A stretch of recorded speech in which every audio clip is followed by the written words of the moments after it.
আমি রাজ, আপনারা দেখছেন খবর 24 ঘন্টা। দিকে দিকে শুনানি কেন্দ্রে বিশৃঙ্খলা ছড়ানো হচ্ছে কেন? ডিএম তুমি জবাব দাও।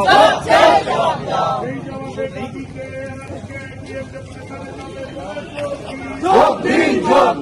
এই জবাবের দাবিতে আজকে ডিএম ডেপুটেশনের নামে যোগ দিন। সারা পশ্চিমবাংলাতে সমস্ত ডিএমের কাছে আমরা ডেপুটেশন দিচ্ছি, কেন এই এসআইআর প্রসেসে যেভাবে সরকার নিজস্ব তন্ত্রকে ব্যবহার করে সমস্ত রাজনৈতিক কার্যকর্তাদেরকে, আমাদের কার্যকর্তাদেরকে ধরে ধরে তাদেরকে থ্রেট দেওয়া হচ্ছে। ফর্ম 7 যেদিন জমা পড়লো তার পরের দিন তৃণমূল সমস্ত জায়গায় স্ট্রিট কর্নার করে সমস্ত যারা যারা ফর্ম 7-এ অবজেকশন দিয়েছে তাদের নাম ধরে ধরে এক একটা এলাকায় তাদের থ্রেট করা হয়েছে, তাদেরকে ফোন করা হচ্ছে। এসআইআর প্রসেসের মধ্যে অফিসের মধ্যে ঢুকে ডিজে বাজিয়ে যে ধরনের অসভ্যতা চলছে, এই সমস্ত বিষয় নিয়ে আজকে ডেপুটেশন হয়েছে।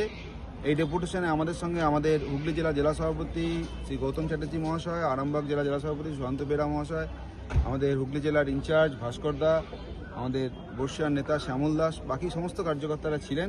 আমরা কথা বলেছি এবং উনি অ্যাসিওর করেছেন যে উনি তাদের যে যথাযোগ্য যে মিটিং, সেই মিটিংয়ে বিষয়টা রাখবেন এবং তার ব্যাপারে যা ব্যবস্থা নেওয়া তিনি নেবেন। কিন্তু কতটা নেবেন এটার ব্যাপারে আমরা সন্দিহান, কেন কি তৃণমূলের সরকারের সময় যারা এখানে চাকরি করছেন তারাও সরকারের যে নীতি, যে জনসাধারণের সেবা করা, সেটা না করে তারা দলদাসগিরি করছে, একটা দলের গোলামি করছে, তাদের হয়ে কাজ করছে। জনতাকে তারা এক্সেসভাবে তাদেরকে হ্যারাস করা হচ্ছে, সারা পশ্চিমবাংলা হচ্ছে, এখানেও তাই হচ্ছে।